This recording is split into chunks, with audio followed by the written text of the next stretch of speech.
ভারত সবসময় চায় আশেপাশের দেশগুলো তাদের পেছনে ঘুরুক, কেউ যাতে নিজের মতো ভাবতে না পারে, সিদ্ধান্ত নিতে না পারে, উন্নত হতে না পারে। এই একগুঁয়ে মনোভাব ভারতের বহু পুরনো। এর মূল শিকড় লুকিয়ে আছে ওদের রাষ্ট্রীয় মানসিকতায়। একটা সময় ভারতের নেতৃত্ব ভাবত দক্ষিণ এশিয়ার নেতৃত্ব মানেই দিল্লি, আর এই ভাবনার কারণে তারা সব সময় চায় বাংলাদেশ, নেপাল, শ্রীলঙ্কা, মালদ্বীপ সব যেন তাদের ছোট ভাই হয়ে থাকে। কিন্তু বাংলাদেশ সেই ছোট ভাই নয় যে মাথা নিচু করে বসে থাকবে। বাংলাদেশের জন্মই হয়েছে শোষণের বিরুদ্ধে, অন্যায়ের বিরুদ্ধে গর্জে ওঠার মধ্য দিয়ে। আর এটাই ভারত মেনে নিতে পারে না। ভারত চায় আমরা যেন শুধু তাদের পণ্য ব্যবহার করি, তাদের সিনেমা দেখি, তাদের টিভি চ্যানেলে প্রভাবিত হই, কিন্তু নিজেদের মতো করে কিছু করতে না পারি। আমরা যদি নিজেদের উন্নয়ন পরিকল্পনা করি তাহলে শুরু হয় হুমকি, চোখ রাঙানি, কখনো মিডিয়া অপপ্রচার, কখনো কূটনৈতিক চাপ। ঠিক যেমনটা হয়েছে তিস্তা পানি চুক্তি নিয়ে, বুলেট ট্রেন প্রকল্পে, চীন বাংলাদেশ বাণিজ্য নিয়ে। ভারত ভাবে বাংলাদেশ যদি নিজেই শক্তিশালী হয়ে যায় তাহলে আর তারা মুখে মুখে বন্ধু বলে রেখে উপরে বসে থাকতে পারবে না। বহুবার দেখা গেছে বাংলাদেশ যখন কোনো আন্তর্জাতিক মঞ্চে নিজের কথা বলতে চেয়েছে, ভারত পাশে না থেকে চুপ থেকেছে। এমনকি রোহিঙ্গা ইস্যু, ট্রান্সশিপমেন্ট সুবিধা, সিএএ বা এনআরসি নিয়েও ভারত কখনো বাংলাদেশকে সমর্থন দেয়নি, বরং নিজেদের স্বার্থে যখন যা দরকার হয়েছে তখনই বাংলাদেশের সরকারকে ব্যবহার করেছে। কিন্তু যখন বাংলাদেশ তার পক্ষে জোরালোভাবে দাঁড়িয়েছে তখন ভারত বন্ধুত্ব কথাটা বাদ দিয়ে চাপ প্রয়োগ করেছে। এই চাপের ধরনও এমন না যে খোলামেলা হয়, কখনো ব্যবসার নামে, কখনো সীমান্ত চুক্তির নামে, কখনো মিডিয়ার মাধ্যমে, আবার কখনো নিজেদের রাজনৈতিক বন্ধুদের মাধ্যমে। সব দিক থেকে একটা মানসিক যুদ্ধ চলে। তারা চায় আমরা যেন চুপচাপ বসে থাকি, সবকিছু মেনে নেই। তারা চায় না আমরা চীন, তুরস্ক বা অন্য কোনো দেশের সঙ্গে বড় চুক্তি করি। তারা চায় না আমাদের নিজেদের প্রযুক্তি, প্রতিরক্ষা বা অবকাঠামো শক্তিশালী করি। আর এই ছোট করে দেখার সবচেয়ে বড় প্রমাণ তারা বারবার দেয় আমাদের সংস্কৃতিকে নিয়ন্ত্রণের চেষ্টা করে। হাজার হাজার কোটি টাকার ভারতীয় বিজ্ঞাপন, সিনেমা, সিরিয়াল আমাদের স্ক্রিনে, কিন্তু আমাদের নাটক, গান, সিনেমা ভারতে যায় না। ওদের পণ্য বাজারে ঢোকে বিনা বাধায়, কিন্তু আমাদের জিনিস গেলেই আটকায়। এই একতরফা খেলা তারা চালায়। আর যখন আমরা এর বিরুদ্ধে কিছু বলি তখন তারা বলে আমরা তো বন্ধু। ভারত সবসময় শুধু আমাদের পণ্য বাজারে ঢুকিয়ে দেয়নি, তারা ঢুকেছে আমাদের সিদ্ধান্তে, আমাদের কূটনীতিতে, এমনকি আমাদের দেশের নির্বাচনের রাজনীতিতেও। অনেকেই এটাকে বলে বন্ধুত্বের প্রভাব, কিন্তু বাস্তবে এ একদম খোলামেলা হস্তক্ষেপ। ভারতের গোয়েন্দা সংস্থা র, তাদের মিডিয়া, এমনকি বাংলাদেশে থাকা কিছু এনজিও পর্যন্ত ভারতীয় কূটনৈতিক স্বার্থে সক্রিয় থেকেছে।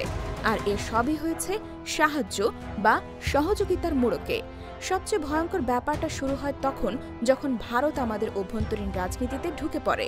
কাকে ক্ষমতায় আনবে, কাকে ছাড়বে, এই সিদ্ধান্ত নেওয়ার অধিকার যেন শুধু বাংলাদেশের মানুষের না, সেটা ভারতও নেবে, এমনটাই ছিল ওদের মনোভাব। এই জন্যই দেখা যায় যখন কোনো সরকার ভারতের সঙ্গে অতিরিক্ত ঘনিষ্ঠ হয় তখন ভারত খুশি থাকে, কিন্তু যদি কেউ স্বাধীন অবস্থান নেয় তখনই শুরু হয় সমস্যা। মিডিয়ায় অপপ্রচার, আন্তর্জাতিক চাপ, এমনকি পেছন থেকে ষড়যন্ত্র, সবকিছুই চালায় ওরা। যেমনটা হয়েছে তিস্তা চুক্তির সময়। শেখ হাসিনার সরকার তিস্তার পানি চেয়েছিল বহুবার, কিন্তু দিল্লি কখনোই এগিয়ে আসেনি। তারা কথা দিয়ে রাখেনি, কারণ তাদের পশ্চিমবঙ্গ রাজ্য সরকার রাজি না। কিন্তু ঠিক একই সময়ে শেখ হাসিনা সরকার ভারতের একের পর এক স্বার্থ বাস্তবায়ন করেছে। ত্রিপুরায় বিদ্যুৎ লাইন, সমুদ্র বন্দর ব্যবহারের অনুমতি, এমনকি ভারতীয় পণ্যবাহী গাড়ির জন্য করিডোর খুলে দেওয়া হয়েছে। তাহলে প্রশ্ন ওঠে, বাংলাদেশ যদি ভারতকে সুবিধা দিতে পারে তাহলে ভারত কেন বাংলাদেশের ন্যায্য দাবিগুলো পূরণ করে না? এর উত্তর একটাই, ভারত কখনোই চায় না বাংলাদেশ নিজের অবস্থান থেকে কথা বলুক। তারা চায় বাংলাদেশ যেন সবসময় কৃতজ্ঞ থাকুক, মাথা নিচু করে থাকুক। আর এটা করার জন্য তারা প্রতিটি সরকারের উপর ছায়া ফেলে রেখেছে। বিশেষ করে শেখ হাসিনার শাসনামলে ভারতীয় প্রভাব এমনভাবে কাজ করেছে যেন গণভবনের ফোনের লাইন দিল্লি হয়ে আসে। চীনের সঙ্গে বড় প্রকল্প নিলেই ভারত বিরোধিতা করেছে। চট্টগ্রাম বন্দর চীনকে দিলে ভারত উদ্বিগ্ন। রাশিয়ার সঙ্গে সহযোগিতা নিলে ভারত বিব্রত, কিন্তু তাদের সঙ্গে চুক্তি করতে গেলে কোনো প্রতিবাদ নেই। এমনকি লোক দেখানোর সস্তা সুবিধা দিলেও সেটাকে মিডিয়ায় বিশাল বন্ধুত্ব হিসেবে উপস্থাপন করে। আর আমরা যারা নিজেদের অবস্থান থেকে কথা বলি তাদের বলা হয় ভারত বিরোধী। রাজনৈতিকভাবে তারা বাংলাদেশের ওপর এই চাপ এমনভাবে সৃষ্টি করেছে যাতে দেশের মানুষ মনে করে ভারত ছাড়া চলা সম্ভব না। তারা এমন একটা ভয় তৈরি করেছে যেন ভারত না থাকলে বিনিয়োগ আসবে না, চীন বা তুরস্ককে আনলে দেশ বিপদে পড়বে। অথচ এই চিন্তাটা সম্পূর্ণ ভুল। এখন বাংলাদেশ প্রমাণ করেছে ভারতকে বাদ দিয়েও উন্নয়ন সম্ভব। চীন দিচ্ছে প্রযুক্তি, মধ্যপ্রাচ্য দিচ্ছে বিনিয়োগ, তুরস্ক দিচ্ছে প্রতিরক্ষা সহযোগিতা, আর পশ্চিমা দেশগুলো আমাদের স্বাধীন অবস্থানকে সম্মান করছে। এই বিষয়গুলো ভারতের গায়ে লেগেছে সবচেয়ে বেশি। ভারতের আগ্রাসন কেবল সীমান্তে গুলি চালিয়ে বা কূটনীতিতে পেছন থেকে টান দিয়ে শেষ হয় না। ওরা বাংলাদেশকে ধরে রাখার সবচেয়ে বড় হাতিয়ার বানিয়েছে বাজার আর মিডিয়াকে। প্রতিটি সুপার শপে, দোকানে, রাস্তায় ভারতের পণ্য, কখনো টুথপেস্ট, কখনো সাবান, আবার কখনো খেলনা বা নকল কসমেটিক্স। বছরের পর বছর ধরে তারা কোটি কোটি টাকার নিম্নমানের পণ্য ঢুকিয়ে দিয়েছে বাংলাদেশে। অথচ আমাদের পণ্য গেলেই তাদের কাস্টমসে আটকে যায়। শুল্কের ফাঁদ, লাইসেন্সে জট, কোয়ালিটি টেস্টের নামে বাধা।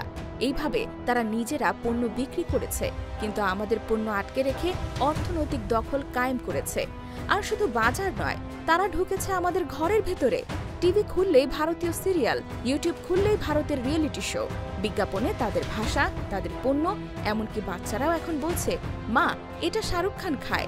এই সাংস্কৃতিক আগ্রাসন এত ভয়াবহভাবে কাজ করেছে যে আমাদের মিডিয়ার অনেক অংশ নিজেদের দেশের শিল্পী, নাটক বা সিনেমা বাদ দিয়ে বিদেশি কন্টেন্টের পিছনে ছুটছে। ভারতের টার্গেট ছিল একটা, বাংলাদেশ যেন চিন্তায়, চেতনায়, চেহারায় হয়ে যায় ভারতের দ্বিতীয় সংস্করণ। ভারতের দীর্ঘদিনের পরিকল্পনা ছিল বাংলাদেশের বাজার দখল, সংস্কৃতি পরিবর্তন, চিন্তা নিয়ন্ত্রণ। তারা চায় আমরা যেন শুধু তাদের পণ্য খাই, তাদের কথা শুনি, তাদের মিডিয়া দেখি আর নিজেদের কথা ভুলে যাই। অর্থনীতি নিয়ন্ত্রণে রাখলে রাজনীতিও হাতের মুঠোয় চলে আসে। এই সরল ফর্মুলা দিয়ে তারা কাজ করেছে বহু বছর, কিন্তু এখন এই ফর্মুলা ভেঙে গেছে। এখন দেশের ভেতরে শুরু হয়েছে ভারতীয় পণ্য বর্জন আন্দোলন। মানুষ সচেতন হচ্ছে, ব্যবসায়ীরা দেশীয় পণ্যে ফিরছে, সরকারের ভেতর থেকেও এই বিষয়ে নতুন করে ভাবা শুরু হয়েছে। আর এর সঙ্গে সঙ্গে মিডিয়ার ভেতরেও একটা পালাবদল আসছে।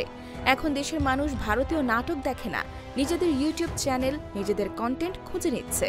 দেশের নাটক, গান, সঙ্গীত আবার ফিরছে, কারণ মানুষ এখন জানে নিজের পরিচয় ছাড়া অন্যের দয়ার জায়গা হয় না। ভারত এটা ভালোভাবে বুঝে গেছে, আর এই কারণেই তারা এখন আর খোলাখুলি নয়, চাপ দিচ্ছে নরমভাবে। মাঝে মধ্যে মিডিয়ায় প্রোপাগান্ডা, কখনো সাংবাদিকদের মাধ্যমে নেগেটিভ ক্যাম্পেইন, কখনো আবার সফট পাওয়ার দিয়ে। তারা এখনো চায় বাংলাদেশ যেন আবার সেই পুরনো চক্রে ফিরে যায়, যেখানে তারা সিদ্ধান্ত নেবে আর আমরা কেবল মেনে নেব, কিন্তু সেটা আর সম্ভব না।